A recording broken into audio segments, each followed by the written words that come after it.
नमस्कार विद्यार्थी मित्रांनो, सर्वांचं स्वागत आहे विद्यार्जन ट्युटोरियल या आपल्या ऑनलाईन प्लॅटफॉर्मवरती।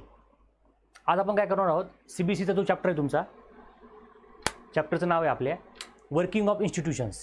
ठीक आहे, वर्किंग ऑफ इन्स्टिट्यूशन्स जो आपला 9चा चॅप्टर आहे सिविक्सचा, तो आपण आज बघणार आहोत, ज्याच्यामध्ये तुमचे सर्वच्या सर्व डाऊट्स आपण क्लिअर करणार आहोत। ठीक आहे, तर वर्किंग ऑफ इन्स्टिट्यूशन म्हणजे भारतामध्ये वेगवेगळ्या प्रकारचे इंडियामध्ये इन्स्टिट्यूट आहेत। ठीक आहे, त्याच्यामध्ये सुप्रीम कोर्ट आलं, पार्लिमेंट आली, प्रेसिडेंट आले, PM, म्हणजे जेवढे इन्स्टिट्यूट आहेत त्या इन्स्टिट्यूटचं वर्किंग कसं चालतं किंवा त्यांची अपॉइंटमेंट कोण करतं, त्यांना कोण काढू शकतं, त्यांचा रोल काय आहे, त्यांचं कामं काय आहेत, ह्या सगळ्या गोष्टी आपण आजच्या लेक्चरमध्ये बघणार आहोत। ठीक आहे, बघूया फर्स्ट काय बघा, ह्याच्यामध्ये आपण काय काय कव्हर करणार आहोत। एक आपल्याला एक प्रिव्ह्यू घ्यायचा आहे, त्याच्यामध्ये आपण कोणत्या कोणत्या गोष्टी कव्हर करणार आहोत। ठीक आहे, तर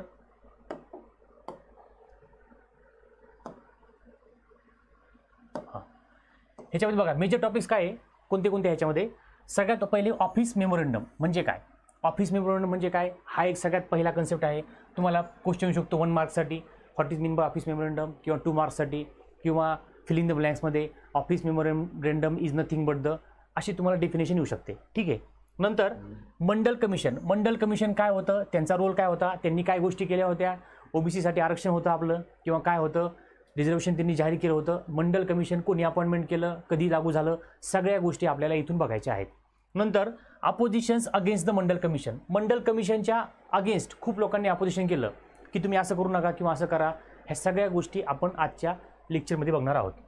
नंतर पॉलिटिकल इन्स्टिट्यूशन्स, ठीक आहे, नंतर parliament, 2 houses of the parliament, पार्लिमेंटमध्ये काय किती हाऊस असतात, 2 असतात, त्याच्यामध्ये आहे एक लोकसभा, दुसरा आहे राज्यसभा। ठीक आहे, राज्यसभा, लोकसभा आणि राज्यसभा, त्यांचं वर्किंग काय असतं, काय काम करतात ते बघणार आहोत।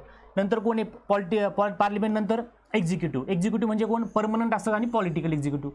परमनंट एक्झिक्युटिव्ह म्हणजे काय की जे ब्युरोक्रेट्स असतात, म्हणजे अधिकारी असतात, ऑफिसर्स वगैरे, तर ते ऑफिसर्स म्हणजे परमनंट एक्झिक्युटिव्ह। ठीक आहे, त्यांची काही बदली होत म्हणजे ट्रान्सफर होतं, पण कसं असतं की बघा गव्हर्नमेंट असतं 5 वर्षासाठी, 5 वर्षानंतर नवीन गव्हर्नमेंट येतं, नवीन सरकार येतं, नवीन गव्हर्नमेंट फॉर्म होतं, तर त्यांना काय म्हणतो आपण, ते आहेत पॉलिटिकल एक्झिक्युटिव्ह। हे काय, हे परमनंट असतात का, नाही, 5 वर्षासाठी असतात हे, नंतर दुसरं सरकार येतं, त्यांच्या पॉलिसी वेगळ्या असतात, पण हे सगळ्या गोष्टीमध्ये परमनंट एक्झिक्युटिव्ह जे असतात, जे आपले ऑफिसर असतात, IAS IPS किंवा वेगवेगळ्या पदावरचे ऑफिसर असतात, ते परमनंटली त्याच जागेवरती असतात, म्हणजे त्यांची बदली होते, पण 5 वर्षासाठी असते का, नाही, जेव्हा तुमची जॉईनिंग झाली तर तुमच्या एज ऑफ द रिटायरमेंटपर्यंत तुम्ही त्या पोझिशनवरती राहू शकतात। पण पॉलिटिकल पार्टीचे जे लोक असतात त्यांचं जर सरकार आलं तोपर्यंत असतात, नंतर ते तिथून निघून जातात। ठीक आहे, त्यामुळे 2 प्रकारचे एक्झिक्युटिव्ह आहेत। नंतर prime minister and cabinet minister, नंतर काय बघायचं आपल्याला, पॉवर, प्राईम मिनिस्टर आणि प्रेसिडेंटची पॉवर काय काय आहे, आणि सगळ्यात नंबर 3ला काय आहे, ज्युडिशरी, ज्युडिशरीमध्ये कोण आलं, सुप्रीम कोर्ट आलं आणि हायकोर्ट आलं, मग त्यांचे काम काय, त्यांचे रोल्स काय असतात, ते काय करतात, अपॉइंटमेंट त्यांची कोण करतं, ह्या सगळ्या गोष्टी आपण आजच्या लेक्चरच्या माध्यमातून बघणार आहोत। ठीक आहे, हा एक आपला चॅप्टरचा ओव्हरव्ह्यू झाला। आता सगळ्यात पहिलं जो पॉईंट होता आपला, काय होता बघा, ऑफिस मेमोरंडम। तर ऑफिस मेमोरंडम म्हणजे काय हे आपण बेसिकली आज बघणार आहोत। तर बघा, ऑफिस मेमोरंडम म्हणजे काय बरं, a communication issued by an appropriate authority stating the policy or decision of the government, म्हणजे एखादं गव्हर्नमेंटचं डिसिजन असेल तर ते डिसिजन एखाद्या मेन किंवा एखाद्या महत्त्वाच्या त्या पदावरच्या व्यक्तीनं जर ते सांगितलं किंवा त्याला जर ती ऑथॉरिटी असेल आणि जर त्यांनी ते रिटर्नमध्ये जर जाहीर म्हणजे प्रसिद्ध केलं तर आपण त्याला काय म्हणतो, ऑफिस मेमोरंडम। काय म्हणतो आपण त्याला, office memorandum. The government issues 100 of orders every day on different matter, म्हणजे गव्हर्नमेंटची एखादी ऑर्डर असेल तर ती कोणी पण करू शकतं का, समजा मी उद्याच्याला वाटलं मला गव्हर्नमेंटची ऑर्डर काढली, मला एक ऑथॉरिटी नाही आहे, म्हणजे जो ऑथोराइज पर्सन आहे त्या ऑथोराइज पर्सन तो काय करणार, एखादी महत्त्वाचा GR असेल, महत्त्वाची एखादी माहिती असेल, इन्फॉर्मेशन असेल, एखादी नोटीस असेल, तो स्वतःच्या पदावरती त्या लेव्हलला असताना तो साईन करणार आणि ते पास करणार बाकीच्यांना, आणि मग ते त्यांनी केल्यावर काय होतं की ते गव्हर्नमेंटकडनं आलं म्हणून त्याला काय करणार, सगळे लोक फॉलो करणार, तर त्याचा अर्थ होतो आपण ऑफिस मेमोरंडम। दररोज गव्हर्नमेंट अशा 100+ खूप जास्त प्रमाणामध्ये काय करतात, गव्हर्नमेंट ऑर्डर्स काढतात। ठीक आहे, the office memorandum was the culmination of a long chain of events. आता ऑफिस मेमोरंडम काढलं झालं का, नाही, ऑफिस मेमोरंडम एखाद्या अधिकाऱ्याने काढलं तर त्याची स्क्रुटिनी होणार, त्यात चुका असतील तर चुका ते दुरुस्त करणार, काही मिस्टेक्स असतील किंवा काही सजेशन असतील तर ते चेंज होणार, परत ते पास होणार, मग परत डिस्ट्रिक्टपर्यंत येणार, डिस्ट्रिक्टला जे कलेक्टर असतात ते परत त्यांच्या तहसील लेवलच्या तालुका लेवलच्या ऑफिसरला पाठवणार. म्हणजे अशी ही काय असते आपली ग्रासरूट लेवलची डेमोक्रेसी आहे. म्हणजे सेंटरला एखादा निर्णय झाला तो निर्णय लास्टपर्यंत आपल्या व्हिलेजपर्यंत पोहोचतो. आपण त्याला काय म्हणतो ऑफिस मेमोरंडम. आणि त्यामुळेच ते काय ती लॉंग हे बघा काय दिलं त्यांनी लॉंग चेन ऑफ इव्हेंट्स म्हणजे खूप मोठ्या प्रमाणावरती इव्हेंट्स होतात आणि मग ती प्रोसेस पास होते फायनली. ठीक आहे, हा झाला आपल्याला बेसिक म्हणजे ऑफिस मेमोरंडम. जर तुम्हाला आलं तर तुम्ही एवढं जरी आन्सर लिहिलं 2 मार्क तुम्हाला मिळू शकतात. ठीक आहे, नेक्स्ट काय दिलं बघा आता मंडल कमिशन. बघा आता मंडल कमिशन काय आहे, त्याचा रोल काय आहे ते सगळं आपण काय करणार आहोत बघणार आहोत. आता मला सांगा जे मंडल कमिशन आहे ते मंडल कमिशन कशासाठी आपण इम्प्लिमेंट केलं किंवा लागू केलं होतं. बघा the government of India had appointed the second backward class commission in 1979. तुम्हाला ऑब्जेक्टिव्हमध्ये क्वेश्चन येऊ शकतो Mandal commission was appointed in the year 1979. हा तुम्हाला प्रश्न येऊ शकतो, त्याचं आन्सर आपल्याला आलं पाहिजे. ठीक आहे, 1979ला काय झालं होतं मंडल कमिशनची अपॉइंटमेंट केली होती. हे कोणतं होतं बघा फर्स्ट होतं का नाही सेकंड बॅकवर्ड क्लास म्हणजे ओबीसी लोकांना किंवा काय म्हणू शकतो आपण अदर बॅकवर्ड क्लासेस जे आहेत लोक आहेत तर त्या लोकांना रिझर्वेशन मिळण्यासाठी मंडल कमिशनची स्थापना केली होती. ती कधी केली होती मित्रांनो 1979ला स्थापना केली होती. ठीक आहे इथपर्यंत. नंतर it was headed by B P Mandal. त्याचे आता बघा पूर्वीच्या काळामध्ये काय होतं की समजा एखादं कमिशन आहे किंवा एखादी कमिटी आहे त्याचा अध्यक्ष जो असेल त्या अध्यक्ष किंवा जो त्याचा मेन असेल त्या मेनच्या नावानेच त्या कमिशनला काय करायचं ओळखलं जायचं. त्या मेन माणसाच्या नावानेच कमिशनला ओळखलं जायचं. तर त्यामुळं ह्याला काय म्हणतो आपण बीपी मंडल म्हणजे मंडल कमिशन. का बरं तर बीपी मंडल हे त्याचे कोण होते हेड होते. So it is popularly called the Mandal commission. ठीक आहे, it was as to determine the criteria to identify the socially and educationally backward classes in India and recommend steps to be taken for their advancement. ठीक आहे, म्हणजे जे socially बघा socially सगळ्यात महत्त्वाचा word आहे सोशली आणि एज्युकेशनली इकॉनॉमिकल नाही सोशली आणि एज्युकेशनली बॅकवर्ड क्लास जे आहेत इंडियामध्ये किंवा सोशली आणि इकॉनॉमिकली जे बॅकवर्ड पीपल आहेत त्यांचं त्या लोकांना आयडेंटिफाय करण्यासाठी आणि त्यांना म्हणजे आपण काय म्हणू शकतो की त्यांना एका लेवलच्या वरती आणण्यासाठी मंडल कमिशनची स्थापना केली होती. आणि मंडल कमिशनला तो रोल दिला होता की तुम्ही ह्या लोकांना ओळखा, ह्यांच्यासाठी आपण काय करू शकतो बघूया. ठीक आहे, the commission gave its report in 1980. बघा 1979ला म्हणजे 1979ला ती स्थापना झाली. 1980ला त्यांनी रिपोर्ट दिला अँड मेड मेनी रिकमेंडेशन. आणि त्यांनी खूप मोठ्या प्रमाणावर काय केले रिकमेंडेशन केले गव्हर्नमेंटला की असं असं करूया तसं तसं करूया. ठीक आहे, one of these was 27% of the government jobs be reserved for the socially and educationally backward class. सगळ्यात महत्त्वाचा मुद्दा आणि सगळ्यात म्हणू शकतो की आपण कॉन्ट्रोवर्शियल म्हणू शकत नाही पण खूप साऱ्या लोकांना त्या गोष्टी त्यावेळेस आवडल्या नव्हत्या. म्हणजे यांनी काय केलं बघा 27% किंवा 27% रिझर्वेशन हे अदर बॅकवर्ड क्लास किंवा ओबीसी जे म्हणजे आहेत कास्टचे लोक त्या लोकांना सोशली आणि एज्युकेशनली फील्डमध्ये त्यांनी तो कोटा रिझर्व केला होता. हे त्यांचं रिकमेंडेशन होतं. नंतरच्या सरकारने काय केलं ते इम्प्लिमेंट केलं होतं. ठीक आहे, फक्त लक्षात ठेवा 27% गव्हर्नमेंट जॉबमध्ये रिझर्वेशन करा कोणाला सोशली आणि एज्युकेशनली बॅकवर्ड पीपलला हे त्यांनी सांगितलं. हे त्यांचं रिकमेंडेशन होतं. ठीक आहे, the benefit of the job reservation extended from SC to ST to a third category called SC-BC introduce. म्हणजे बघा पहिल्यांदा फक्त बेनिफिशियरी कोण म्हणजे पहिल्यांदा रिझर्वेशन कोण होतं फक्त SC-STला होतं. नंतर SC-BC म्हणजे socially and educationally backward economically नाही इथं एज्युकेशनली सोशली आणि एज्युकेशनली बॅकवर्ड क्लास म्हणजे तिसरा क्लास इंट्रोड्यूस झाला इंडियामध्ये. त्या आतापर्यंत फक्त 2च क्लास होते SC आणि ST. म्हणजे SC म्हणजे तुम्हाला माहिती आहे ST म्हणजे तुम्हाला माहिती आहे. ठीक आहे, SC आणि ST लोकांसाठी जे होतं नंतर त्यांनी SE-BC लोकांसाठी पण ते काय केलं इंट्रोड्यूस केलं. तिसरी कॅटेगरी इंट्रोड्यूस झाली. These reports and recommendations were discuss in the parliament. आता ह्यांनी रिकमेंडेशन केलं का लगेच इम्प्लिमेंट करतात का नाही. मग हे पॉलिटिशियन काय करतात की ह्याचा लॉंग टर्म इफेक्ट आहे. जर आपण नाही केलं तर काही लोक नाराज होतील, केलं तर काही लोक नाराज होतील. सगळ्या चर्चा झाल्या काय करूया काय नाही. मग डिटेल्ड डिस्कशन झालं पार्लिमेंटमध्ये करायचं का नाही कसं करायचं काय करता येईल काय नाही अशा प्रकारे डिस्कशन झालं. Many parties and parliamentaries kept demanding for the implementation of the. भरपूर लोकांनी सांगितलं पार्टीनं की आपण काय करूया हे रिकमेंडेशन आपण इम्प्लिमेंट करूया. ठीक आहे, 1989 Lok Sabha elections the Janata Dal party promise that if they will get a chance to form the government they would implement the demands. बघा 1989 आता बघा 1979ला काय झालं, कमिशन फॉर्म झालं. त्यांनी रिपोर्ट दिला 1980ला, म्हणजे आणि 1989 किंवा 1989ला जनता दल जे होते ते जनता दलाचे जे लोक होते किंवा जनता दलचे जे म्हणजे त्यांचे जे हेड होते, त्यांनी काय म्हणलं की जर आमचं सरकार आलं, कधी म्हणलं त्यांनी बघा 1989 किंवा 1989ला, म्हणजे 9 रिकमेंडेशन दिल्यानंतर 9 वर्षानंतरची गोष्ट आहे. तोपर्यंत ते तसंच पडलं धूळ खात. त्यांनी म्हणलं की जर आमचं सरकार आलं तर आम्ही ह्या सगळ्या गोष्टी काय करूया, आम्ही इम्प्लिमेंट करणार, आम्ही डायरेक्टली रिझर्वेशन ओबीसी लोकांना इम्प्लिमेंट करणार किंवा लागू करणार, असं त्यांनी त्यांच्या इलेक्शन मॅनिफेस्टोमध्ये किंवा म्हणू शकतो ना आपण इलेक्शनच्या अगोदर ज्यांचं जे असतं की आम्ही असं करणार तसं करणार, ह्या गोष्टीमध्ये त्यांनी सांगितलं की आम्ही ह्या गोष्टी करायला तयार आहोत. ठीक आहे. नंतर मग काय झालं, त्यांनी जेव्हा सांगितलं की आम्ही ह्या गोष्टी करण्यासाठी तयार आहोत, त्या बेसिसवरतीच लोकांनी काय केलं, त्यांना निवडून दिलं. नंतर बघा Janata Dal form the government and its leader V P. Singh.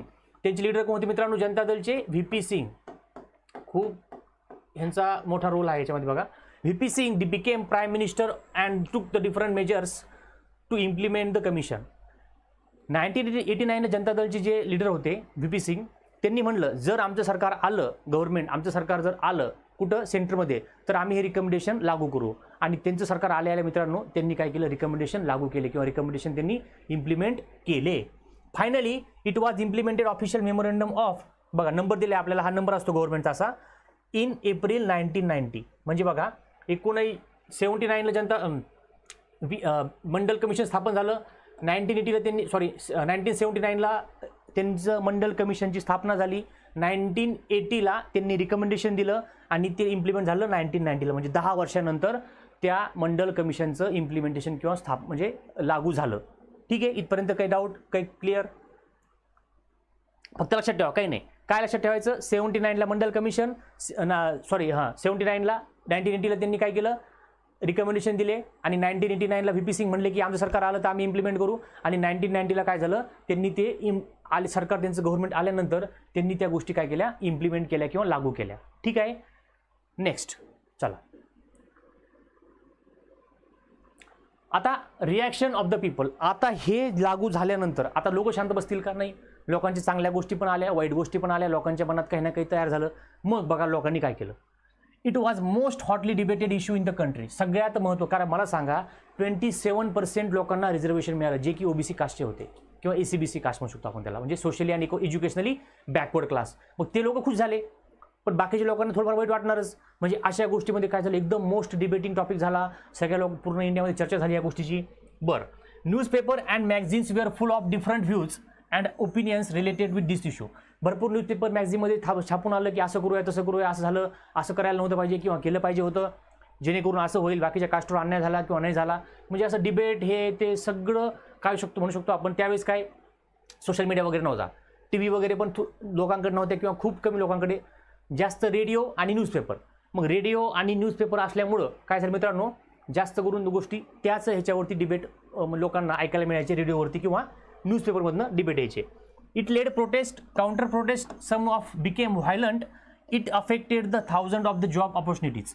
आता मग काय झालं, लोकांनी प्रोटेस्ट केलं, आंदोलन केलं की नको बाबा. काही लोकांनी काउंटर प्रोटेस्ट केलं की का बरं नको, आम्हाला पाहिजे. ओबीसी लोकांनी केलं की आम्हाला पाहिजे. नंतर डिबेट झालं, राईट झाल्या, दंगली झाल्या, जाळपोळ झाली. खूप मोठ्या प्रमाणावरती इंडियामध्ये काय झालं, वेगवेगळ्या इश्यूज किंवा वेगवेगळे घटना घडल्या. Some felt that because of the inequality of the reservation is very important through this those communities can reach at the top of the society. भरपूर लोकांनी काय म्हणलं की समजा बरोबर आहे, रिकमेंडेशन केलं तुम्ही, पण मग जे थोडं पाठीमागं आहेत लोक, त्यांना रिझर्वेशनमुळे काय होईल, फायदा होईल आणि ती कम्युनिटी काय होईल, थोडी वरती येईल किंवा ती कम्युनिटीला काय होईल, थोडा आधार मिळेल, असं भरपूर लोकांनी सांगितलं. ठीक आहे. Others fell that it would make inequality in opportunity, they would be denied jobs even though they could be more qualified. बघा म्हणजे आता काही लोकांचं काय म्हणणं आलं बघा, आता दोन लोकांची ओपिनियन आली. काही पहिल्या लोकांचं म्हणणं आलं की जे सोशली आणि एज्युकेशनली पाठीमागं लोक आहेत किंवा थोडे प्रॉब्लेम आहेत, त्यांना गरीब आहे, ते लोक काय होईल, त्यांना रिझर्वेशनचा फायदा म्हणजे रिझर्वेशनचा सपोर्ट मिळाल्यामुळं ते लोक एखाद्या गव्हर्नमेंट जॉबला लागतील, चांगल्या स्कूलमध्ये लागतील, चांगल्या कॉलेजमध्ये लागतील, त्यांना फायदा होईल. पण त्याच्या अपोजिशनमध्ये काही लोक काय म्हणले की असं झालं तर मग काय होईल, समजा एखाद्या विद्यार्थ्याला कमी मार्क आहेत आणि दुसऱ्या विद्यार्थ्याला जास्त मार्क आहेत, पण त्याची कास्ट वेगळी आहे, तर त्या विद्यार्थ्यावर अन्याय होईल. किंवा काय होईल की जे हुशार मुलं आहेत किंवा हुशार व्यक्ती आहेत ते लोक मागं राहतील. म्हणजे असं लोकांचे डिबेट्स वगैरे सुरू झाले. पण शेवटी काय झालं, फायनली 1990ला ते कमिशन लागू झालेलं होतं. त्याच्यानंतर काय इंडियामध्ये चेंजेस झालेला नाही आहे. ठीक आहे. Next, some of them consider that it would make hamper in the national unity. आता काही लोकांचं म्हणणं आलं की नॅशनल युनिटीला हॅम्पर करणार. कसं काय करणार नॅशनल युनिटीला हॅम्पर? 100% नॅशनल युनिटीला हॅम्पर करणार. म्हणजे कसं, समजा आता 2 मित्र आहेत, 4 मित्र आहेत, 2 वेगळ्या कास्टचे आहेत, 2 OBC कास्टचे आहेत, त्यांना चांगले मार्क मिळाले. मग त्यांना वाटेल की यार ह्याला कमी मार्क मिळून माझ्यापेक्षा पुढे गेला, चांगला जॉब मिळाला, चांगलं कॉलेज मिळालं, किंवा एखादं रिझर्वेशन मिळाल्यामुळं चांगलं गव्हर्नमेंट जॉबला लागला. म्हणजे असं लोकांमध्ये जी युनिटी असते, युनिटी कमी होईल. का बरं कमी होईल? की कारण ह्या व्यक्तीचे मार्क्स किंवा व्यक्तीचं लेव्हल कमी असताना तुला चांगली पोस्ट मिळाली, ती दोघांमध्ये चेंज म्हणजे डिफरन्स करणार, दोघांमध्ये काय म्हणतो आपण त्याला कंपॅरिझन करणार, असं झालं तसं झालं. मग त्यामुळं नॅशनल युनिटी काय होऊ शकते, ह्या गोष्टीमुळे हॅम्पर होऊ शकते असं भरपूर लोकांना वाटलं. Some persons and association oppose this and file the case in the court. मग भरपूर लोकांनी काय केलं, अपोजिशन केलं आणि कोर्टमध्ये केस फाईल केली. ठीक आहे. नंतर काय झालं बघा, supreme court of India bunch all these cases together. This case was known as the India Sawhney and others versus Union of India case. बघा, ही एकदम महत्त्वाचं तुमचं आहे. ही केस कशासाठी होती माहिती आहे का?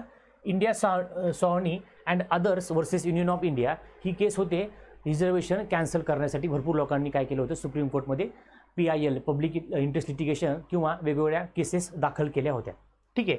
11 जजेस, किती जज बरं मित्रांनो, 11 जज of supreme court heard the argument of both the side. 11 जजनी काय केलं, 11 जज होते, त्यांनी काय केलं, दोघांच्या पण दोन्ही जे साईड्स आहेत त्यांच्या गोष्टी ऐकल्या, डिसिजन घेतलं, विचार केला, आणि बाय अ मेजॉरिटी द जजेस in 1992 declared that this order of the government was valid and as the government to modify its original order. बघा, मग काय झालं, 11 जज होते, 11 जज. मग 11 जजमध्ये मेजॉरिटी म्हणजे काय, 6 जज असेल, 6 जजेस, त्यांनी 6 पेक्षा जास्त त्यांनी सांगितलं की गव्हर्नमेंटनी जे केलं ते व्हॅलिड आहे, त्याला काही प्रॉब्लेम नाही आहे, आणि गव्हर्नमेंट ह्या म्हणजे गव्हर्नमेंटनी जे 1990ला म्हणजे VP सिंगनी जे इम्प्लिमेंट केलं होतं ते योग्य आहे, आणि मग त्या गोष्टीला धरून तुम्ही पुढे जाऊ शकता.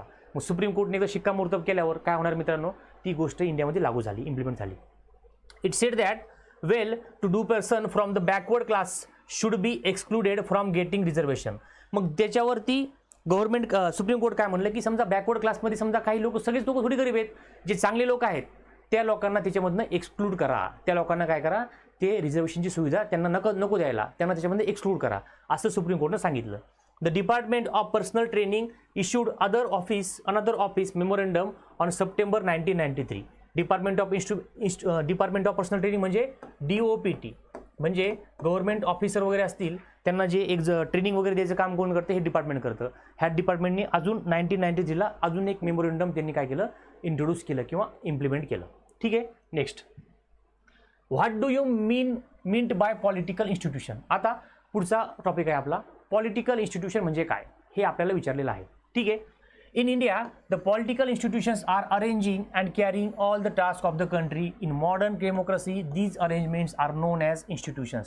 म्हणजे बघा, इंडिया एक मोठी कंट्री आहे, ते मोठी म्हणजे एवढी मोठी कंट्री चालवायची म्हणजे का आपल्याला कंट्री इकडून तिकडे घेऊन जायची का, नाही, चालवायची म्हणजे कंट्री रन करायची, म्हणजे कंट्रीला योग्य दिशेनं न्यायचं आहे. तर ह्याच्यासाठी काय मित्रांनो, वेगवेगळे इन्स्टिट्यूशन पाहिजे, वेगवेगळे ऑफिसर पाहिजे, डिपार्टमेंट पाहिजे. तर हे सगळे इन्स्टिट्यूशन्स जे आहेत त्याला आपण काय म्हणतो, पॉलिटिकल इन्स्टिट्यूशन्स. ठीक आहे. Working with the institutions are not easy. It has lot of rules and regulation. ठीक आहे. This can bind the hands of the leader. म्हणजे वेगवेगळ्या प्रकारचे इन्स्टिट्यूशन्स आपल्याला कॅरी करणे किंवा चालवणे हे सोपं काम नाही आहे. आणि हे काम करत असताना जे लीडर आहेत आपले, ते लीडरला म्हणजे त्यांनी पण मनाने डिसिजन घ्यायला नाही पाहिजे, जे की चुकीचं असू शकतं. मग त्यांच्यावरती सुद्धा काही मर्यादा आहेत, काही त्यांच्यावरती बंधनं आहेत, त्यांना काही गोष्टीवरती विचार करावा लागतो, डायरेक्टली त्यांना डिसिजन घेता येत नाही. 4 गोष्टी त्यांना म्हणजे डिसिजनच्या अगोदर विचार म्हणजे पार्लिमेंटला विचारणार, प्रेसिडेंटला विचारणार. हे सगळे रूल्स अँड रेग्युलेशन आपल्या कॉन्स्टिट्यूशनमध्ये पण आहेत आणि वेगवेगळ्या डिपार्टमेंटच्या त्यांच्या बुकमध्ये पण मेन्शन आहेत. ठीक आहे. Institutions involve meeting, committees and routine. This often leads to the delay and complications. Some of the delays and complications are very useful. They provide an opportunity for a wider set of the people to be consulted in. बघा, म्हणजे गव्हर्नमेंटला एखादं decision घ्यायचं, आपण काय म्हणतो, गव्हर्नमेंटचं काम आहे बाबा, काय खरं नाही, लवकर होत नाही, 1 महिना लागेल, 2 महिने लागेल. तर हे कशा म्हणतो आपण, तर गव्हर्नमेंट कसं असतं की प्रत्येक गोष्ट लगेच 1 मिनिटात इम्प्लिमेंट करत नाही. गव्हर्नमेंट ती गोष्ट स्टेप बाय स्टेप इम्प्लिमेंट करते. आणि ह्या प्रोसेसमध्ये मित्रांनो काय होतं, इम्प्लिमेंट करताना काय होतं की समजा एखादं डिसिजन गव्हर्नमेंटकडनं चुकू शकतं, मग त्या डिसिजनला विचार करण्यासाठी वेळ भेटू शकतो.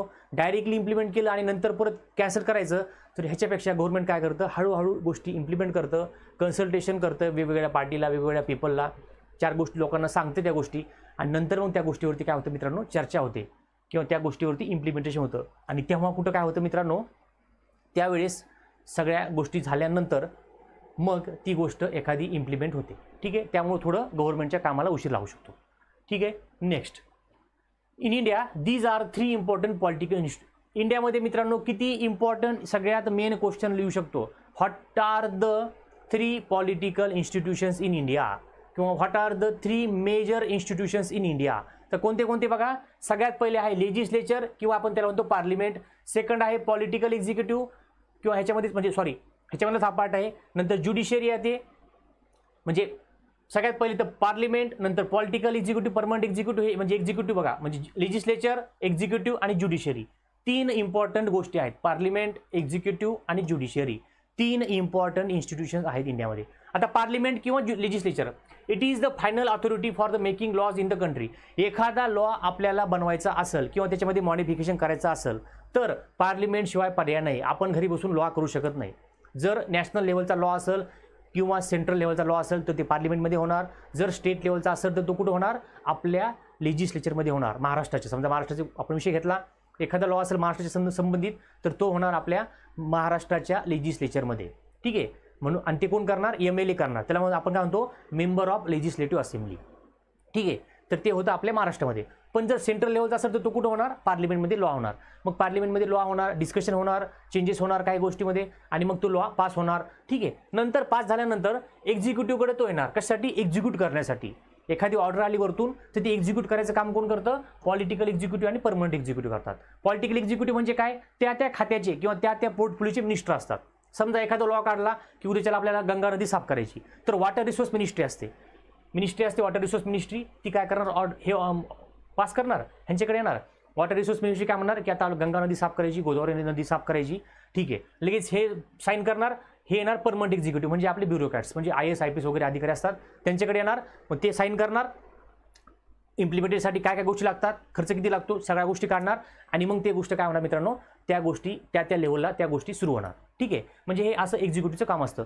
एखादे ऑर्डर एक्झिक्यूट करण्याचं काम पॉलिटिकल आणि परमनंट एक्झिक्युटिव्हकडे असतं. ठीक आहे, आता the prime minister and the cabinet minister are take all the important policy decision. हे काय करतात, प्राईम मिनिस्टर आणि मिनिस्टर जे असतात ते इम्पॉर्टंट डिसिजन घेतात. हे असतात, हे आहेत पॉलिटिकल एक्झिक्युटिव्ह.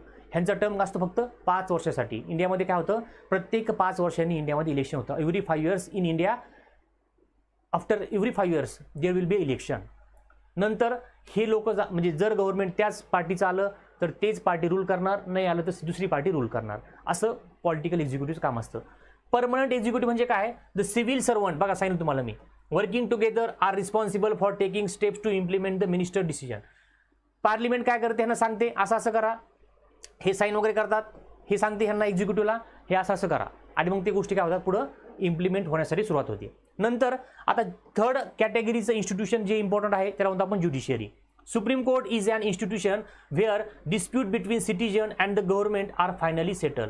सुप्रीम कोर्ट हे सगळ्यात मेन ज्युडिशियरीचं हायर ऑथॉरिटी कोण आहे, सुप्रीम कोर्ट आहे. आपल्या इंडियामध्ये जर काही झालं, सगळ्यात शेवटची ऑर्डर कोण देतं मित्रांनो, सुप्रीम कोर्ट देतं. जर सिटीजनमध्ये आणि गव्हर्नमेंटमध्ये जरी काही गोष्टी वाद असल्या, एखाद्या सिटीजनने टाकलं की गव्हर्नमेंटने चुकीचं वागलं माझ्याबरोबर, गव्हर्नमेंटवर केस केली, तर हे सगळी केसचं मॅटर कुठं जातो, फायनली सुप्रीम कोर्टला जातो. त्यामुळे सुप्रीम कोर्ट ही काय हायर ऑथॉरिटी आहे. आणि ह्या तिन्ही पण बॉडी, लेजिस्लेचर, एक्झिक्युटिव्ह आणि ज्युडिशियरी, मित्रांनो बघा, लेजिस्लेचर, एक्झिक्युटिव्ह आणि ज्युडिशियरी, ह्या तिन्ही पण बॉडी काय इंडिपेंडंट वर्क करतात इच अदरच्या, म्हणजे तिघांचं एकमेकावरती डिपेंडंट नाही आहे. तिन्ही पण बॉडी काय करतात, एकमेकांचा त्यांचा काही संबंध नसतो. म्हणजे जर एखाद्या बॉडीनं एखाद्याने चुकीचं काम केलं, लेजिस्लेचरने चुकीचं काम केलं, त्याला ज्युडिशियरी बोलणार, एक्झिक्युटिव्ह काही सांगणार. एक्झिक्युटिव्हने चुकीचं काम केलं, लेजिस्लेचर लॉ चेंज करणार, ज्युडिशियरी ॲक्शन घेणार. ज्युडिशियरीने काही चेंज केलं, लेजिस्लेचर काय करणार, ज्युडिशियरीच्या विरुद्ध वेगळा लॉ तयार करणार. म्हणजे ह्या बॉड्या इंडिपेंडंट आहेत, पण जर चुकीचं केलं तर दुसऱ्या बॉडी त्याच्यामध्ये इंटरफेअर करतात. तिन्ही पण बॉडी आपापल्या लेवलला इंडिपेंडंटली काम करतात आणि प्रॉपर इंडियाचं वर्किंग चालतं. ठीक आहे, नेक्स्ट आता पार्लिमेंट, आता ह्याच्यामध्ये काय आपल्याला डिटेलमध्ये थोडं सांगितलेलं आहे. आता पार्लिमेंट अँड लेजिस्लेचर बघा. Parliament in all democracies and assembly of the elected representative exercise supreme political authority on the behalf of the people in India such as National Assembly called Parliament. ठीक आहे, म्हणजे आपण काय करतो, जे आपलं election झालं बघा आता एमपीचं म्हणजे मेंबर ऑफ पार्लिमेंट, प्रत्येक जिल्ह्यामधून एक खासदार असतो किंवा आपण त्याला म्हणतो मेंबर ऑफ पार्लिमेंट. तर ते मेंबर ऑफ पार्लिमेंट प्रत्येक जिल्ह्याची काय करतात, जाऊन बसतात कुठं, आपल्या पार्लिमेंटमध्ये जाऊन बसतात. म्हणजे इलेक्शन लढतात, जिंकतात आणि पार्लिमेंटला जातात. तिथं गेल्यानंतर वेगवेगळे लॉ बनवणं, आपल्या कॉन्स्टिट्युन्सीचे म्हणजे आपली जी आहे, आता पुण्याचे जे कोण आहेत आपले खासदार, पुण्याचे खासदार कोण आहेत आपले, तर मुरलीधर मोहोळ आहेत. रिसेंटली इलेक्शन झालं होतं, तर मुरलीधर मोहोळ हे पुण्याचे खासदार आहेत आपले.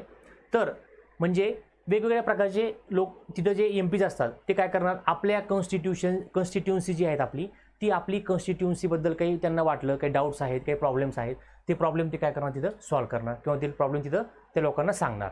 ठीक आहे, म्हणजे तिथे चर्चा होणार आणि मग त्याच्यावरती ऑर्डर वगैरे निघणार. नंतर legislature, the body of elected representative at the state level is called the legislature of the legislative assembly. बघा, म्हणजे स्टेट लेवलला कोण असतं, MLA member of legislative assembly किंवा MLC member of legislative council, MLA किंवा MLC, म्हणजे हे असतात विधानसभेवरती, हे असतात विधान परिषदेवरती. ठीक आहे, महाराष्ट्राची गोष्ट चालली आपली. तर हे काय करतात, तिथं स्टेट लेवलला डिसिजन घेतात. The name may vary in different countries, but such an assembly exists in every democracy.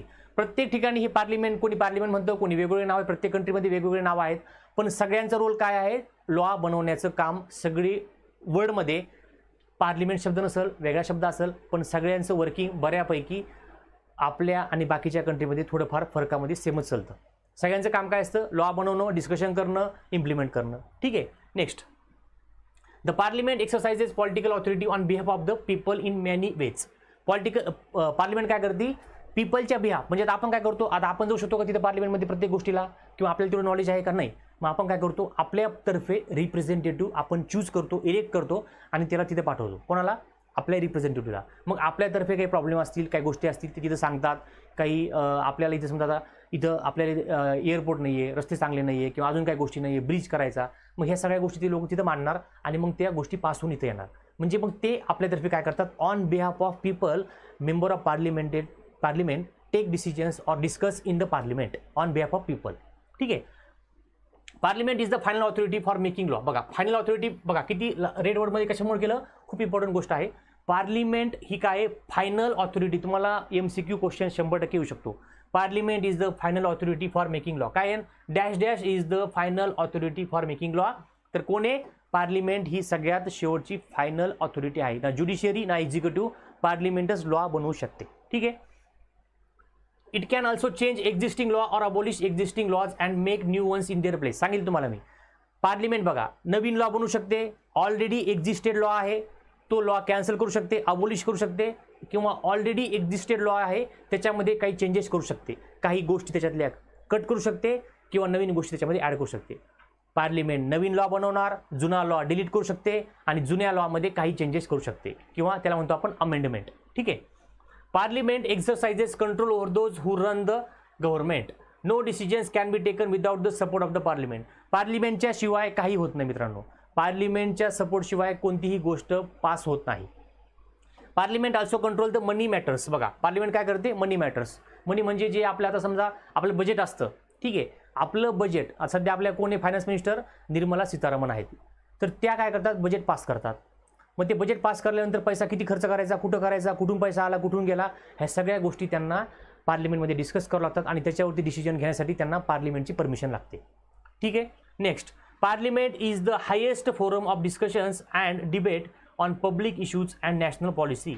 In any country it can sick information about any matter. म्हणजे पार्लिमेंट सगळ्याच कंट्रीमध्ये खूप जास्त इम्पॉर्टंट आहे. Different houses of the parliament. आता parliament म्हणजे नेमकं काय, पार्लिमेंटमध्ये नेमकं काय, कोणते कोणते हाऊस आहेत, पार्लिमेंटचं वर्किंग काय होतं, पार्लिमेंट म्हणजे नेमकं नुसते बिल्डिंग का, नाही. बघा, पार्लिमेंट प्लेज सेंट्रल रोल. ठीक आहे, the large country divide the role and powers of the parliament in two parts. They are called chambers of or the houses. One house is usually directly elected by the people and exercise the real power. म्हणजे आपण direct पीपलला elect करतो, त्याला आपण काय म्हणतो, ते आहे लोकसभा. ते काय आहे मित्रांनो, लोकसभा. येईल पुढे आपल्याला. The second house elected indirectly and perform some special functions. They were looking the interest of the various states, regions and federation. ते लोक असतात राज्यसभेमध्ये, डायरेक्टली इलेक्टेड असतात लोकसभेमध्ये, इनडायरेक्टली इलेक्टेड असतात राज्यसभेमध्ये. ठीक आहे. In India the parliament consist of the two houses. बघा दिलं इथं आपल्याला राज्यसभा. राज्यसभेला आपण काय म्हणतो मित्रांनो, काउन्सिल ऑफ स्टेट्स. लिहून घ्या, लक्षात ठेवा, अंडरलाईन करा. राज्यसभेला काय म्हणतो आपण, काउन्सिल ऑफ स्टेट्स. आणि लोकसभेला काय म्हणतो आपण, हाऊस ऑफ पीपल. काय म्हणतो आपण, हाऊस ऑफ, स्पेलिंग चुकली इथं, house of people. House of people म्हणजे काय, लोकांचं हाऊस. म्हणजे काय, आपण डायरेक्टली त्यांना इलेक्ट करतो, त्यामुळं लोकसभेला काय म्हणतात, हाऊस ऑफ पीपल. आणि राज्यसभेला म्हणतात council of states. The president of India is a part of the parliament although she is not member of either houses. बघा म्हणजे पार्लिमेंट, तुम्हाला क्वेश्चन येऊ शकतो, पार्लिमेंटमध्ये कोण कोण असतं बघा. पार्लिमेंटमध्ये असते लोकसभा, राज्यसभा आणि असतात प्रेसिडेंट. कोण असतात आपले, प्रेसिडेंट असतात. प्रेसिडेंट सुद्धा पार्लिमेंटमध्ये असतात. म्हणजे का बरं असतात, लोकसभा आहे पार्लिमेंटमध्ये, लोकसभा आहे, राज्यसभा आहे आणि प्रेसिडेंट का बरं असतात, कारण एखादं बिल जर पास झालं रे झालं तर ते बिल लास्टली सँक्शन कोण करतं, प्रेसिडेंट करतं. प्रेसिडेंटच्या सँक्शनशिवाय, प्रेसिडेंटच्या सहीशिवाय कोणतंही बिल पास होत नाही. त्यामुळं president is the part of the parliament, लक्षात ठेवा. ठीक आहे. Next, parliament and its two houses. ठीक आहे. In all democracy and assembly of the elected representative exercises supreme political authority on behalf of the people. ठीक आहे. हां आता काय दिलं बघा, स्टेट लेवलला काय असतो, आपण त्याला म्हणतो legislature or legislative assembly. State लेवलला कोण असतं, लेजिस्लेचर असतं. मी सांगितलं तुम्हाला, स्टेट लेवलचं काम, स्टेट लेवलचे डिसिजन, स्टेट लेवलचे लॉज हे इम्प्लिमेंट करणार किंवा साईन करणार. The parliament is the final authority for making law. ठीक आहे, बघितलं आपण. It can also change existing laws. Double तेच दिले, परत तेच दिले. ठीक आहे, बघायची गरज नाही. हां, no decision can be taken बघा without the supreme support of the parliament. Okay. Parliament also controls money matters. It is the highest forum discussion. ठीक आहे, डबल तेच दिले, बघायची गरज नाही. हां,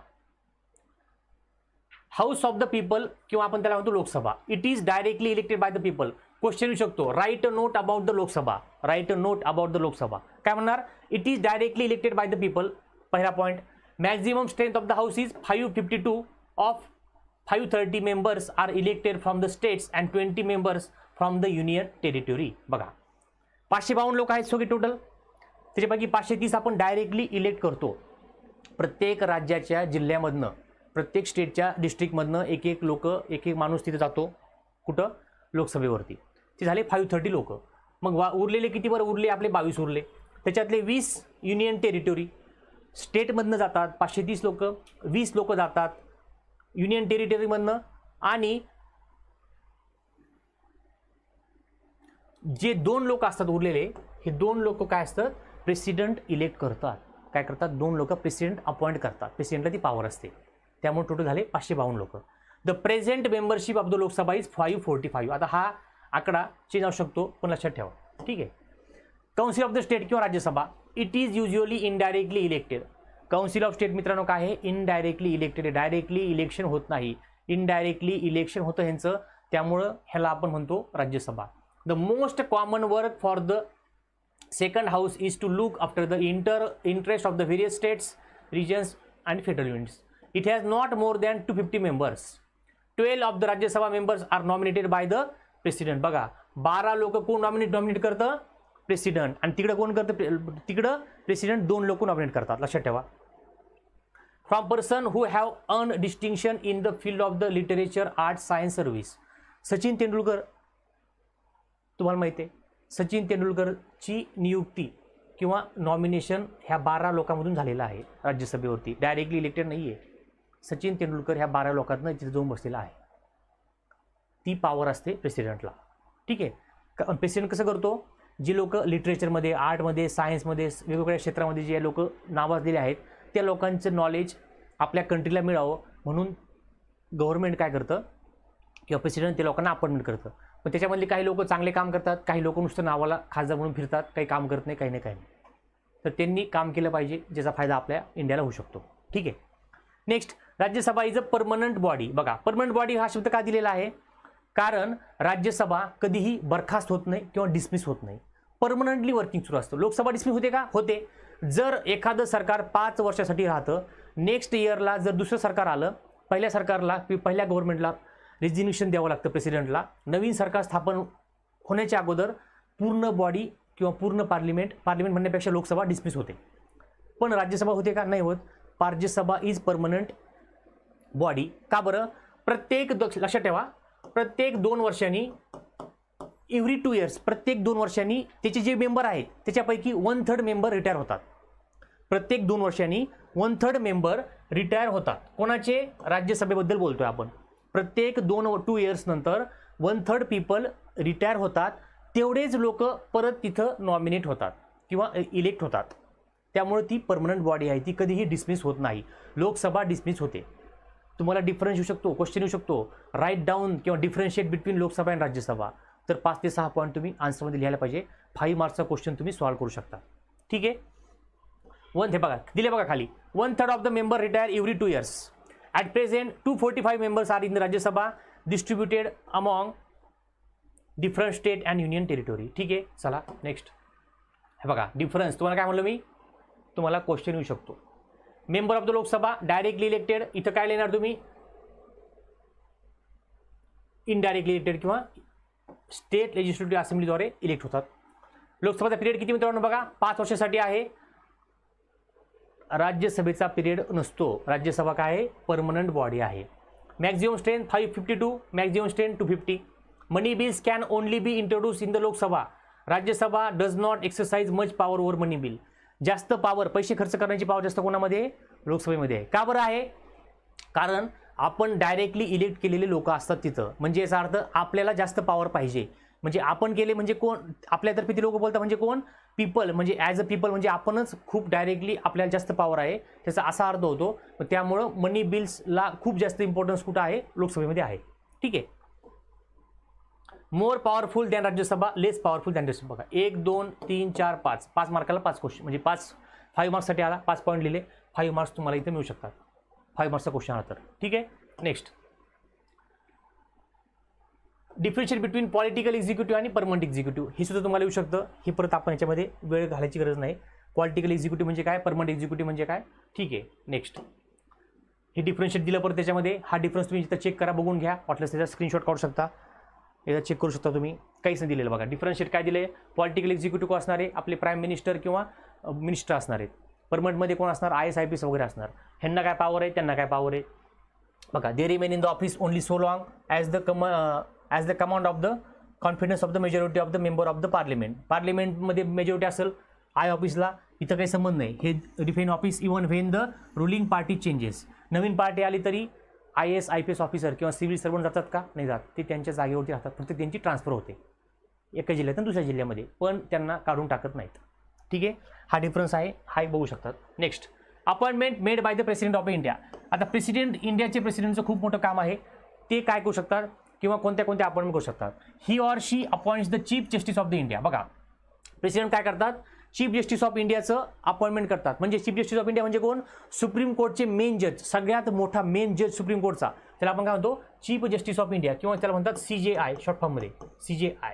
CJI कोण करतं अपॉइंटमेंट? प्रेसिडेंट. ठीक आहे.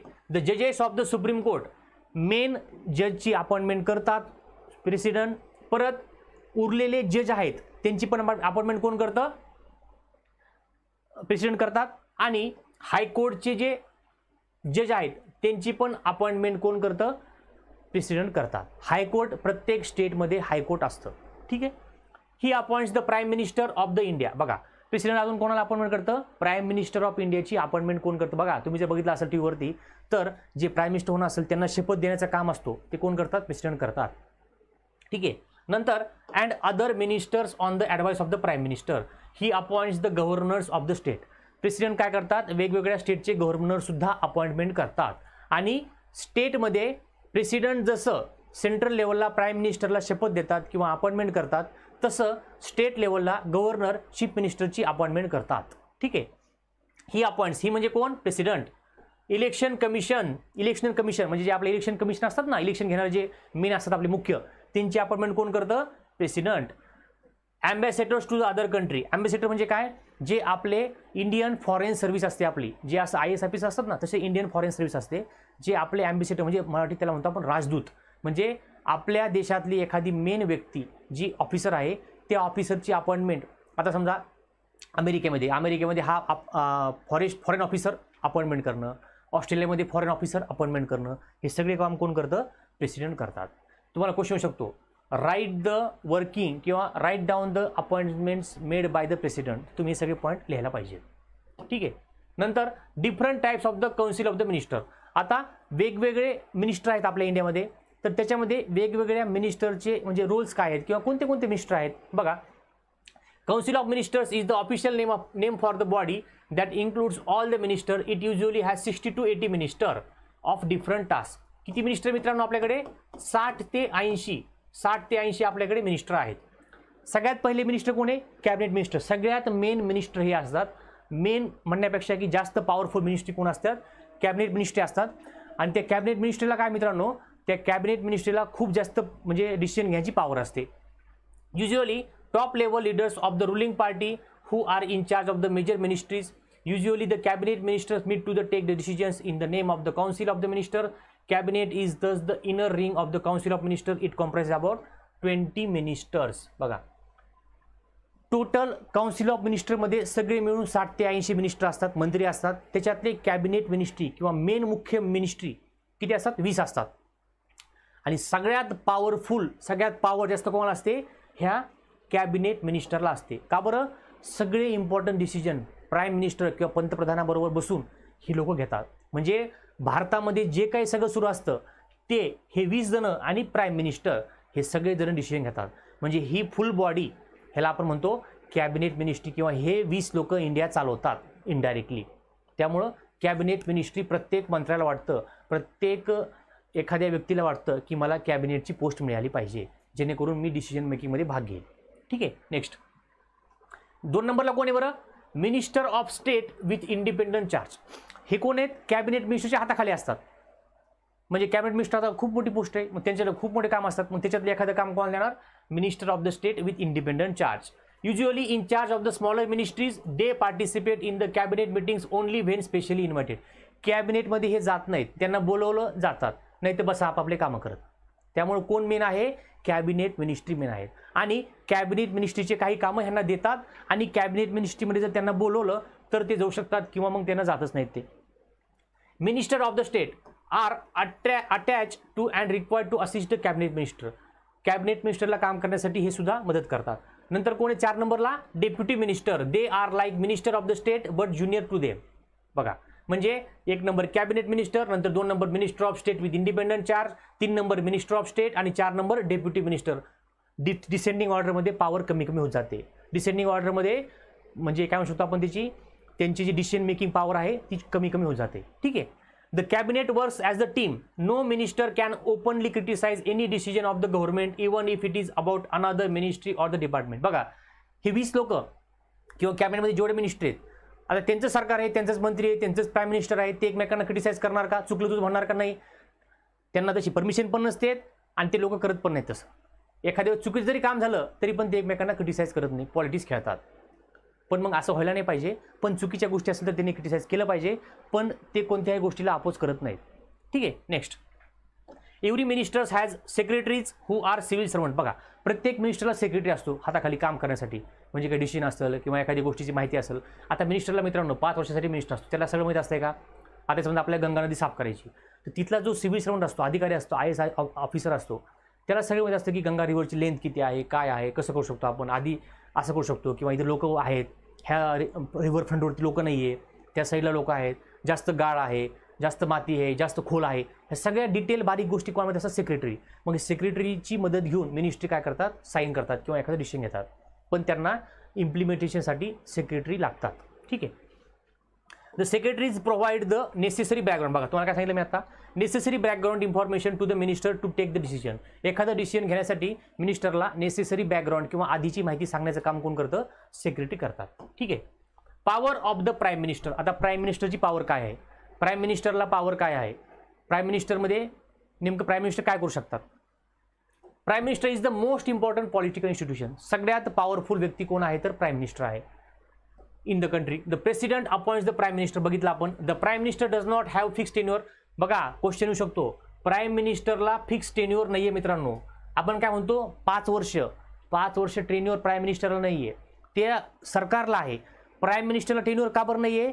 जोपर्यंत नो कॉन्फिडन्स मोशन किंवा त्याला मेजॉरिटी, त्यांच्या लोकांनी जर त्याला मेजॉरिटी दिलं, त्याला सहन केलं, तर त्याच्याकडे पॉवर आहे, नाहीतर त्याच्याकडे पॉवर नाहीये. त्यामुळं बघा पुढचं वाक्य, ही continues in power so long as remains the leader of the majority party or the coalition. म्हणजे जोपर्यंत त्याला कोअलिशन म्हणजे कोण, समजा कधी कधी काय असतं की मेजॉरिटी एखाद्या पार्टीला मिळत नाही, तर कोअलिशनमध्ये काय होतं की 2-3 पार्ट्या एकत्र येऊन काय करतात, गव्हर्नमेंट स्थापन करतात किंवा ऑर्गनाईज करतात, त्याला म्हणतो आपण कोअलिशन गव्हर्नमेंट. तर जोपर्यंत त्यांचा सपोर्ट एकमेकांना, तोपर्यंत प्राईम मिनिस्टर त्यांच्या जागेवरती, त्यांच्या पोझिशनवरती आहेत. जर सपोर्ट काढून घेतला प्राईम मिनिस्टरची पोस्ट धोक्यात येते. त्यामुळं प्राईम मिनिस्टरला फिक्स टेन्युअर नाहीये, लक्षात ठेवा. ही चेअर्स द कॅबिनेट मीटिंग. आता प्राईम मिनिस्टरचं काम काय आहे? कॅबिनेट मीटिंगचा हेड कोण असतो? Prime minister. He coordinate the works of the different department. वेगवेगळ्या डिपार्टमेंटला कोऑर्डिनेशन करणे, त्यांचं मेळ घालून देणे, त्यांना डिस्कस करणे, सगळं काम हे करतात. His decision are final in case of disagreement arise between the department. Prime minister जे सांगल शेवटी फायनल. 2 लोकांचं भांडण होऊ शकत नाही. आपण जर एखाद्या इश्यूवरती त्यांचं डिसएग्रीमेंट असेल, प्राईम मिनिस्टरनी फायनल सांगितलं की असं व्हायला पाहिजे, ते डिसिजन दोघांना पण बंधनकारक असतं, कारण प्राईम मिनिस्टर गव्हर्नमेंटचा हेड असतो. ठीक आहे. He exercises general supervision of different ministries. All ministers work under his leadership. माहिती आहे आपल्याला. Prime minister distributes and redistributes work to the minister. Prime minister प्रत्येक मिनिस्टरला कामं देतो किंवा एखादं काम दिल्यानंतर चेक करतो किंवा कितपर्यंत आलं, सगळ्या गोष्टीची माहिती प्राईम मिनिस्टरला असते, पीएमला असते. He has the power to dismiss the ministries. बरोबर आहे. त्याला वाटलं की हा मिनिस्टर काम करत नाही, काढून टाकून सांगतो, ते प्रेसिडेंटला सांगतात ह्याला काढून टाका, दुसरं आपण ठेवूया. ही सगळी पॉवर कोणाला आहे? पीएमला आहे. Wien the PM quits the entire ministry quits. बघा पीएमनी जर रेजिग्नेशन दिलं तर ऑटोमॅटिकली सर्व cabinet minister, council of minister सगळ्यांचं रेजिग्नेशन होतं, म्हणजे सरकारच पडून जातं. पीएमने रेजिग्नेशन दिलं, पूर्ण सरकार चेंज होतं मित्रांनो. ठीक आहे. दज if the cabinet is the most powerful institution in India, within the cabinet it is the prime minister who is the most powerful. बघा कॅबिनेट मिनिस्ट्री पॉवरफुल सगळ्यात समजतं, पण कॅबिनेट मिनिस्ट्रीचा सगळ्यात मेन लीडर किंवा मेन माणूस कोण आहे? तर पीएम आहे. त्यामुळं कॅबिनेट पॉवरफुल, पण कॅबिनेटचा बॉस कोण आहे? पीएम. त्यामुळे PM is the most powerful post in India. आता बघा, coalition government impose certain constraints on the power of the prime minister. आता तुम्हाला सांगितलं मी कोअलिशन गव्हर्नमेंट म्हणजे काय.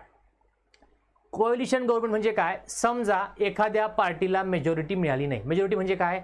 आपल्याकडे जेवढे सीट्स आहेत त्याच्यापेक्षा जास्त सीट डिवायडेड बाय 2 करायचं, प्लस 1 सीट पाहिजे, त्याला आपण म्हणतो मेजॉरिटी. तेवढी मेजॉरिटी नसेल तर काय करावं लागतं? एखाद्या पार्टीला दुसऱ्या पार्टीची मदत घेऊन कोअलिशन गव्हर्नमेंट किंवा काय म्हणू शकतो आपण 2 पार्टी एकत्र येऊन गव्हर्नमेंट स्थापन करणे. मग त्यावेळेस पीएमला डिसिजन घेताना प्रॉब्लेम होतो. एखादं डिसिजन घ्यायला गेलं त्याला वाईट वाटेल, त्या पार्टीला वाईट होईल, त्या पार्टीला नाराज होईल, ती पार्टी असं म्हणल, ती तसं म्हणल. त्यामुळं प्राईम मिनिस्टर डिसिजन घेताना विचार करून घेतात. The prime minister of the coalition government can not take decision as he likes. बघा का बरं? त्यांच्यासोबत दुसरी पार्टी आहेत, त्या दुसऱ्या पार्टीचा अजेंडा वेगळा आहे, दुसऱ्या पार्टीचे मतं वेगळे आहेत, दुसऱ्या पार्टीचे डिसिजन वेगळे आहेत, त्यांचा विचार करूनच त्यांना डिसिजन घ्यावं लागणार, मनानं काहीच करू शकत नाही. He has to accommodate different groups and factions in his party as well as among alliance partners. He also has to head to the views and the positions of the coalition's partners and other parties on whose support the survival of the government depend. बघा त्याला दुसऱ्या पार्टीचा विचार करावा लागतो decision घेताना, नाहीतर काही खरं नाही. ठीक आहे. त्यामुळे त्याला थोडं कन्स्टेंट येतात. Election procedure of the president of India. President of इंडियाची इलेक्शन प्रोसिजर कशी आहे? The president of India not elected directly by the people. Directly आपण कधी ऐकलं का रे आपल्या आईवडील म्हणले चला मी चाललो प्रेसिडेंटचं इलेक्शनला प्रेसिडेंटला वोटिंग करायला? नाही. प्रेसिडेंटचं इलेक्शन किंवा वोटिंग आपण स्वतः डायरेक्टली करत नाही, इनडायरेक्टली. म्हणजे आपण जे निवडून दिलेले लोक आहेत ते आपल्यातर्फे वोटिंग करतात. आपणच करतो पण इनडायरेक्टली करतो आपण. ठीक आहे. डायरेक्टली बाय द पीपलनी वोटिंग होत नाही. All the elected member of the, बघा प्रेसिडेंटच्या इलेक्शनमध्ये कोण कोण पार्टिसिपेट करतात? All the elected member of the parliament. याचा अर्थ काय झाला मित्रांनो? नॉमिनेट केलेले मेंबर नसतात. All the elected of the parliament and the member of the assembly. म्हणजे MP असतात, MLA असतात. A candidate standing for the post of the president has to get majority of the votes to win the election. This ensures that the President of India can be seen to represent the entire nation. म्हणजे MP आणि MLA तिथं participate करतात. आता power of the president of the India. President of इंडियाची power काय आहे? खूप जास्त पॉवर आहे. The president of India is the head of the state. Head of the state कोण आहे? President of India. आणि हेड ऑफ द गव्हर्नमेंट कोण आहे? PM. Head of the state president आणि हेड ऑफ द गव्हर्नमेंट कोण असतं? PM. He exercises only nominal powers. He is like the queen of the Britain whose functions are to a large extent ceremonial. म्हणजे ब्रिटनची जी queen आहे, ब्रिटनमध्ये कसं आहे, queen असते बघा. क्वीन तिथं असते, स्टेटची हेड असते, मेन असते, पण तिला नॉमिनल पॉवर असते. सेरोमोनियल म्हणजे काय म्हणतो आपण, फक्त पदापुरती तिला शोभा आहे, जास्त पॉवरफुल व्यक्ती नाही आहे. तसंच इंडियामध्ये प्रेसिडेंट आहे, पॉवर नाही असं नाही आहे, पण जास्त पॉवर कोणाला आहे? PM ला आहे. The President supervises the overall functioning of all the political institutions.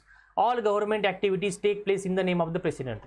All laws and major decisions of the government are issued in his or her name. सगळ्या गोष्टी ह्याच्या असं प्रेसिडेंटच्या साईनशिवाय काहीच होत नाही. पण प्रेसिडेंटला लक्षात घ्या, मी काय वाक्य बोलतोय.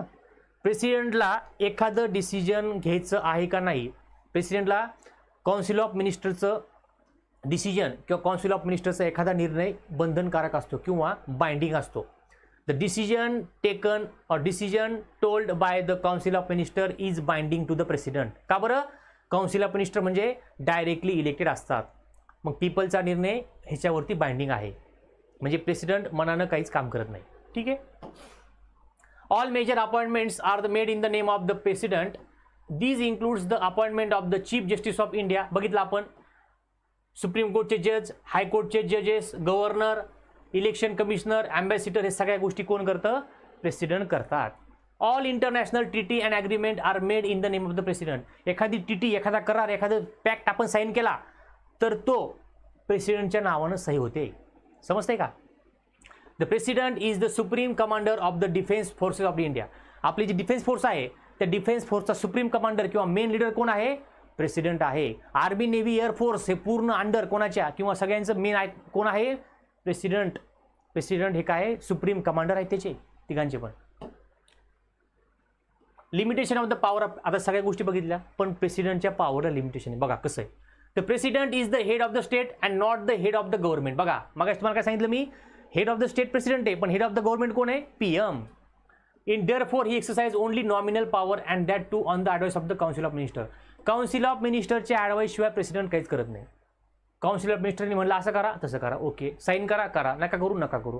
प्रेसिडेंटला स्वतःची जास्त पॉवर नाही आहे. The president can ask the council of ministers to reconsider its advice, but if the same advice is given again he or she is bound to act according to it. जर council of मिनिस्टरने प्रेसिडेंटला एखादं law पाठवला, एखादं decision सांगितलं, तर प्रेसिडेंटला वाटलं की चुकीचं आहे किंवा काही कामाचं नाही किंवा योग्य नाही, प्रेसिडेंट ते परत पाठवतो त्यांच्याकडं. पण जर काउन्सिल ऑफ मिनिस्टरनी त्याच्यावरती काही चेंजेस नाही केलं, नुसतं आलं कागद परत पाठवून दिला, वाचला नाही, काही नाही, सहाय केला नाही, काही नाही, चेंजेस केले नाही, तरी पण दुसऱ्या वेळेस आलेली गोष्ट प्रेसिडेंटला बाइंडिंग असते. म्हणजे याचा अर्थ काय? नॉमिनल पॉवर आहे प्रेसिडेंटला, एवढी पॉवर नाही आहे. अ बिल पास, लक्षात घ्या, महत्त्वाचा पॉईंट आहे. A bill pass by the parliament becomes a law only after the president gives assent to it. बरोबर आहे. एखादं बिल पास असेल तर तिच्यावरती साईन कोणाची असते? प्रेसिडेंटची असते. त्यामुळं पार्लिमेंटमध्ये लोकसभा, राज्यसभा आणि प्रेसिडेंटचा तिघांचा पण मेन रोल आहे. इफ द प्रेसिडेंट वॉन्ट्स और he or she can delay this for some time and send the bill back to the parliament for reconsideration, but if the parliament passes the bill again he or she has to sign it. म्हणजे बघा परत ते सांगितलंय, जर एखादं bill pass झालं, प्रेसिडेंटकडे आलं, president त्याच्यावरती साईन करणार, बिल पास होणार, ठीक आहे, बिल पास झालं. परत बिल आलं, प्रेसिडेंटकडे आलं, प्रेसिडेंटने वाचलं, त्याला वाटलं काही चूक आहेत, काही डाऊट्स आहेत, काही कामाच्या नाहीत, परत साईन नाही करणार, परत पाठवणार पार्लिमेंटकडे, म्हणजे लोकसभेकडे पाठवणार किंवा राज्यसभेकडे पाठवणार. परत त्या लोकांनी काय केलं, त्याच्यामध्ये ते चेंजेस करून पाठवतील, परत प्रेसिडेंट साईन करील, okay.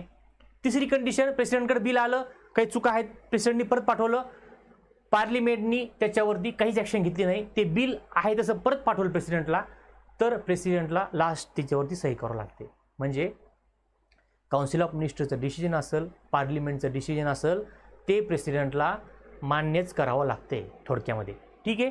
Next, American presidential system आणि प्रेसिडेन्शियल अँड पार्लिमेंटरी सिस्टीम. बघा ह्याच्यामध्ये डिफरन्स बघा. The president of the United states is the head of the state and the government. बघा लक्षात घ्या, महत्त्वाचं आहे, युनायटेड स्टेट्सचा जो प्रेसिडेंट आहे सध्या कोणी, आता सध्या इलेक्शन झाले बघा अमेरिकेचे, ट्रम्प पुन्हा एकदा आलेले आहेत. तर इंडियाच्या PM ला जशी पॉवर आहे तशी पॉवर कोणाला आहे, प्रेसिडेंटला आहे. कोणाच्या, अमेरिकेच्या. का बरं, अमेरिकेचा president head of the state असतोच.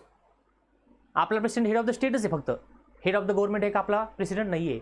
हेड ऑफ द गव्हर्नमेंट आपलं PM असते. पण अमेरिकेमध्ये हेड ऑफ द गव्हर्नमेंट सुद्धा कोण आहे मित्रांनो, प्रेसिडेंट असतो. त्याच्यामुळे त्याला फुल पॉवर आहे, एकदम पॉवरफुल पोस्ट आहे ती. He is directly elected by the people. कोण, अमेरिकन प्रेसिडेंट बद्दल बोलतोय आपण.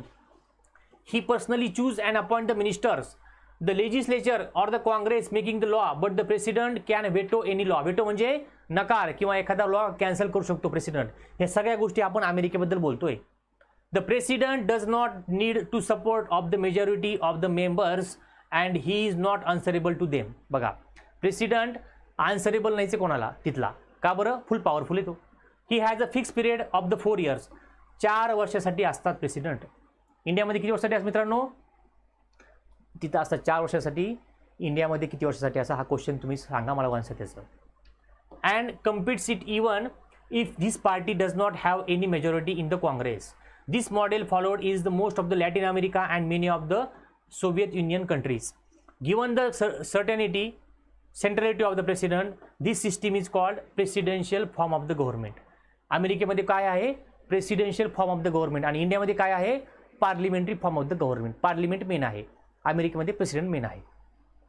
But in India that follow British model, the parliament is the supreme and therefore parliamentary system of the government इंडियामध्ये आहे आणि US मध्ये presidential form of the government आहे. हा डिफरन्स तुम्हाला येऊ शकतो. When and how does the president exercise his discretion? प्रेसिडेंटला काय डिस्क्रिशन असतात, म्हणजे काही एक्स्ट्रा पॉवर आहे किंवा एक्स्ट्रा गोष्टी असतात. ठीक आहे, आता वाटलं सर आपण हा टॉपिक नेक्स्ट लेक्चरमध्ये बघूया. सध्या इथं थांबूया. काही डाऊट वगैरे असतील तर सांगा, परत आपण सुरू करूया. नेक्स्ट लेक्चरमध्ये उरलेला पार्ट बघूया. थँक्यू.